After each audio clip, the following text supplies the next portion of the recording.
mamuka sei? Mamuka sei. Aiwa tamuka. Tangokuta tanda kubatwa neshanje. Kwa makaenda kuye because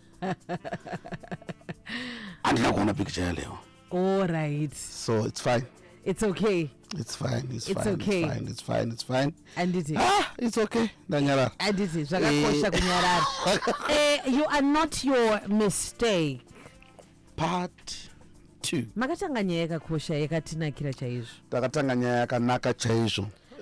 Nokuti condemnation inouya newakaipa inoita kuti munhu abva atongozvigamuchira kuti ndatove disqualified. Condemnation has destroyed a lot of destinies because condemnation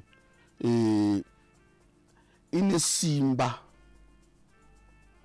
condemnation inesimba rekutsikirira nekuuraya a prophecy. Condemnation inesimba rekudzikisa pasi zvakataurwa naMwari.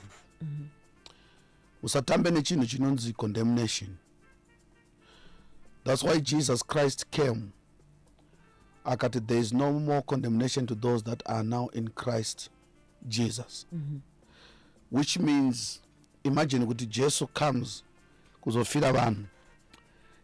Part of kufira vanhu achi-addressa condemnation. There are many people who are not believer more in condemnation than in encouragement. They think kuti vakakondema munhu zvinoita kuti munhu amutsike, kuti achallengeke, aite zviri nani. But dzimweni dzenguva mukumukondema zvinogona kutoguma zvatomudestroya. Ndiri kureva kuti vanhu vanoresponda kuzvinhu differently. Kune vanhu vekuti ukamupopotera they improve automatically. They do well because kuna apopota. Koita vanhu vekuti ukamupopotera watomuconfuse, anototanga kuita a lot of mistakes because avhundutsirwa. Saka handi pese panoshanda kukondema munhu kunoita kuti anzokushinga. And let me tell you something. Pese paunokondema munhu akazosimuka, pese paachabvunzwa matambudziko akasangana nawo pakusimuka, uchamenshena mazuva ayo mazita acho akanganika. Vanhu avakanganwi vanhu vakavakondema. Vanogona kukanganwa vanhu vakatovabatsira. Munhu anouya pano so agobvunzwa kuti okay, unewo uroda kutenda here nezvawava izvi. Wacho nyakutendwa anenge akanyatsoteerera radio so achiti kana musantaura ini bedzi. Because 17 years ndagara naye ndichimeresa kuchikora hangambonikanganwa. Kugotaurwa vamwe nana lewe wachitendwa. Lewe watopinda pakutendwa kapa ina handina. Vanhu vanozviita izvozvo zvokuti vanogona kutenda vanhu vaapadhuze vavakuona vagokanganwa, vanhu vakaplaya major roles mulife mavo. But they will never forget people who condemned them. I'm here to tell you kuti pakadonha munhu panguva yaAdamu, munhu wakabva pakubwinya kwaMwari, so wakabva wava prone to mistakes. Wakabva wava prone to error. Saka ukatoona munhu achiita error, hazvinakidze kuona maerrors achiitwa, but ziva kuti the error yaitwa nemunhu iye i-confirmation yekuti munhu. Ndaibvunza vatendi kusvondo ndichiti, sei usingabve pafoni yaspouse? Chii chauri kutsvaga mufoni yemunhu chaungashaya? Munhu foni yake. Sei uchifunga kushaya zvinhu mufoni yemunhu? Because kana akatonzi munhu, unoziva kuna vanhu vakapinda mumafoni evanhu vavo vachitsvaga munzenza vakazosangana nekunyewa kuri serious, munhu achikunyeya naamai vake ya agokusakadza agokudii zvokuti unonyatso alright confusion yako unenge wakanyatsotsigira kuti haakana mameseji apegi ndo mawana bedzo ugoshaya apegi ugoona amwene alright nevamwe vanhu vausina kumbobvira wakaziva kuti kana ukange wanzwa vachikutaura unofanira kuita sei, unoita sekunge unoita sekunge wafirwa. Why? Because ukufunga kuti uyu munhu saka anofanira nga achi-operate this way. No, munhu can do the unthinkable, but after adaro, after aita all those things, that person is not that. They are whatever God said they are. I want you to understand kuti kune chinhu chinonzi truth, koita chinhu chinonzi facts. My facts, truth is whatever God said. Ukanzwa tichiti the devil is a liar, hazvirevo kuti kana asvika pandiri anonditi Gibson ini ndiri Musa. Kunyepa kwake ndekuti whatever he says, God did not say that. Yes. That's what makes him a liar. Right. The Bible says, let every man be a liar and only God be the truth. In other words, I may begin to behave in a way and this is me, you can't change me, and at the same time I am lying about myself. Anonzi inini chaiye ndiye ari mupfungwa dzaMwari. Kureva kuti pese patiri kunamata, pese patiri kutsvaga Mwari, pese patiri kufamba tichidonha, tiri kuvavarira kunotsvaga that perfect personality yakanzi naMwari ndiri. But murodhi mune zvinhu zvichauya zvichada kukuratidza kuti iwewe you are not that. Go and ask every successful business person. I was talking to Lord Brighton, vakavainvita ku our 20 years anniversary yekuminister kwangu. The story that he gave and what he built hazvienderani. Uchinzwa story yacho unosharisaka these things and the story zviri kunobatana papi. Kureva kuti murodhi there is something that is ministering to you, ichikupa inonzi a false identity about yourself. Ukangogamuchira that false identity about yourself, you are gone. And you're gone. And you are gone. Dambudziko rinoita kuti vanhu vazoramba vari bad in a way kuti they accepted kuipa kwacho pavakaudzwa kuti wakaipa. Maybe not nemunhu, dzimwe nguva by the circumstances. There are people who have done things that are so terrible, even in secret places, and there are voices speaking to them kuti hakuna mukristu anoita zvinhu zvawakaita izvo. Kusvikira munhu iye anogutsikana sure kuti hakuna mukristu anoita zvandakaita izvo. Saka ndirambirei tichinamata Mwari after ndakadai. Vanhu kundifarira kwavari kuita vari kufunga kuti ndakanaka, inini ndakaipa. Saka regai ndingobehave what I am actually, because kuramba ndichiita ngemunhu kwaye ndiri kudhisivani, ndiri kudhisiva vanhu. No, you are still not your mistake. Kana vanhu vasiri kuziva zvawakaita iwe uchiziva, that is room enough yawakapiwa naMwari to correct what you did.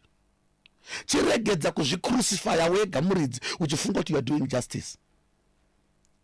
Let me tell you something. This world is not just. This world is not fair. This world is serious. That's why kuine vamwe vanhu vamunofunga kuti vakapenga strike vasina kwavasvika namusic but ine chedu kepisha. Kana ukaita sei unotongomuona achitoita sei achitorira. Kana ukafunga kuti hazvisi fair, it was never said to be fair. Nyika inorespekta vanhu vari serious, kepisha vari serious. Iwewe ndiwo ungatoda kuvarambidza kuwati miswa havamiri. Inzwa, the Bible says, ndakadiscover zvinhu izvi pasi pezuva kuti anomhanya stereka handiye anowina mujaho, ane simba stereka handiye anowina pakurwa, uye akafunda stereka handiye ane mari.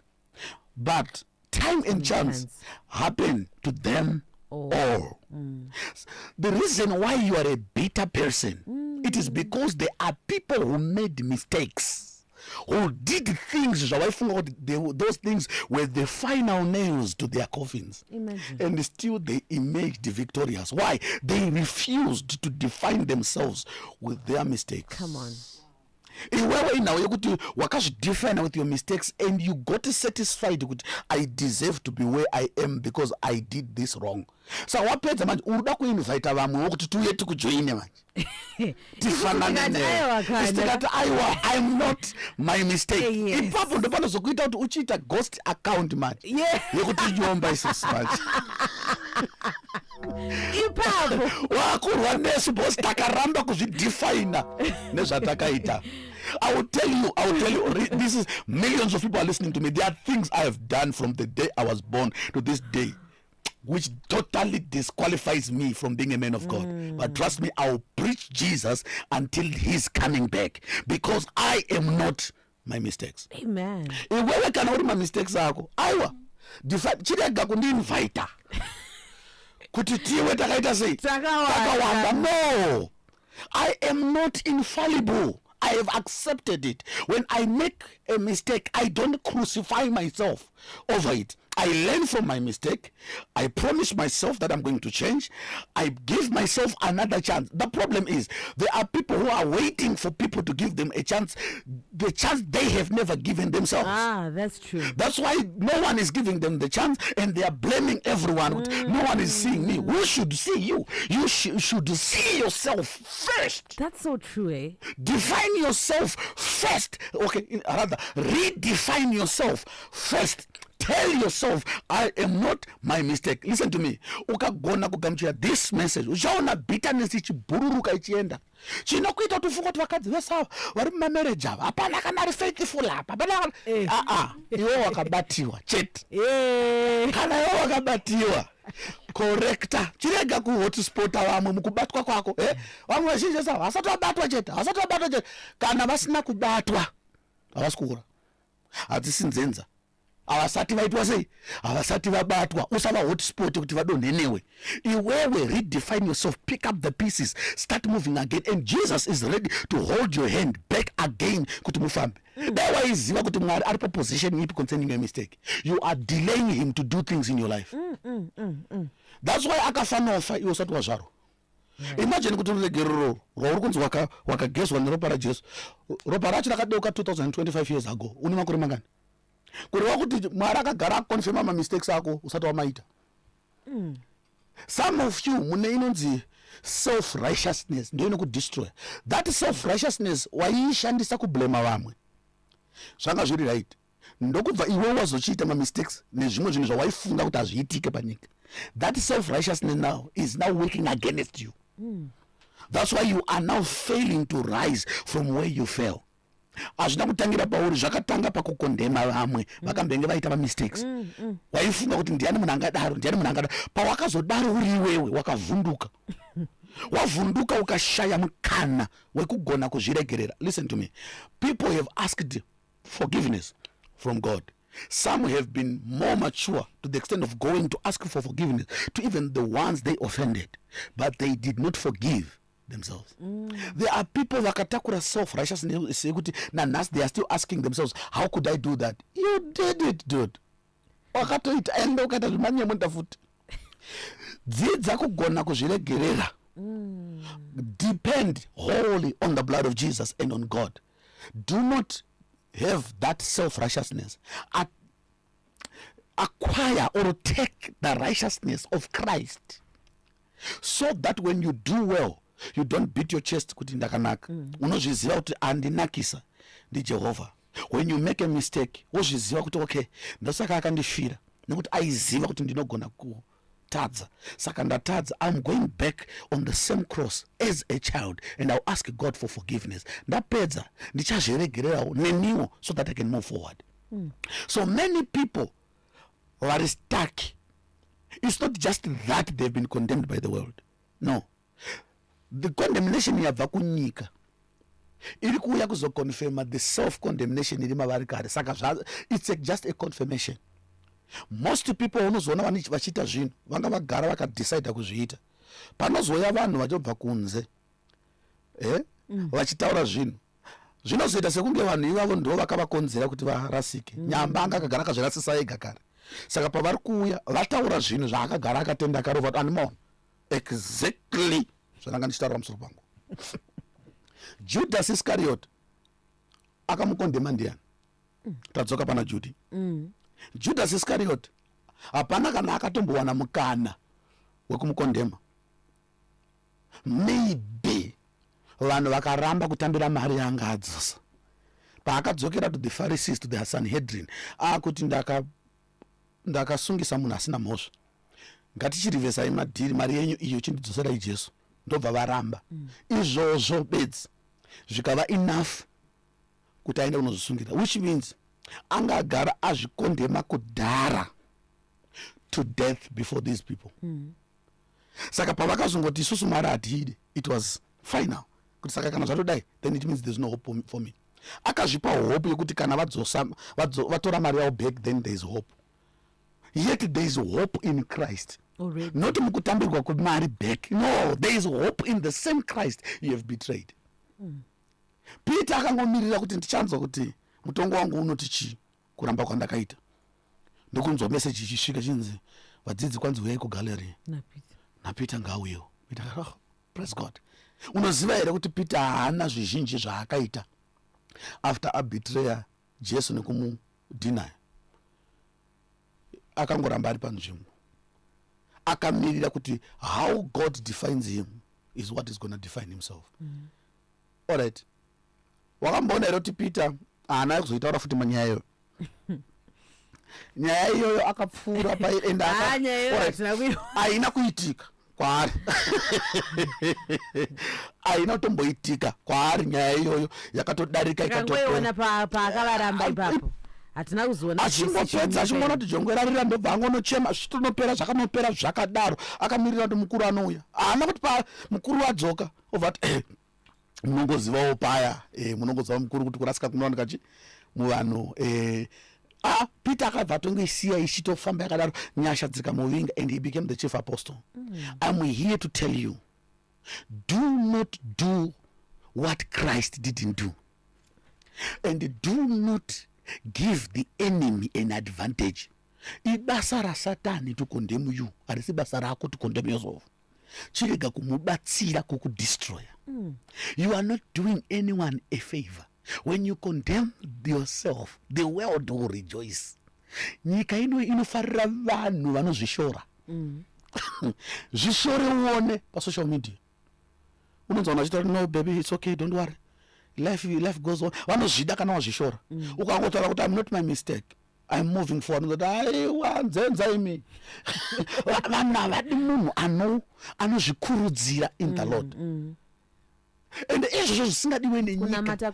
Kunamata kupiko pamakabvirira muchingonyepera vanhu anamusa. Vakasasvinura toramba tichivanyepera ndichienda mberi muzita raJesu, amen. Amen. Hallelujah. Thank you so much, Bishop Musa Kamisola. You are not your mistakes. Kuna vanhu vada kubatira nemi zvekare Bishop, uye vada kubata ipanhare tipewo namba nekuchechi. Okay, nhare yekuchechi yepafoni neyekuuya is 773-115-025 773-115-025. Ipapo munotibata for prayer, for counseling, for invitations. Kana tiri free tunouya atidade. Just get in touch with us, and mukatsvaga ipapo WhatsApp, then we will add you to our online church so that you can benefit on a daily basis. And then tinowanika pa New Fantasyland opposite Eastgate, that is corner Robert Mugabe and Wayne Street, upstairs via Chicken Inn, Cinema 4. Church in the Citygate Assemblies. On Saturday we have got a one-day convention that is starting from 2 to 6. You can join us. It's for the prophetic and deliverance. And then Facebook page, you can say Dr. BMC. Thank you. Thank you so much, Bishop. We do this again next week, same time. Total Energies is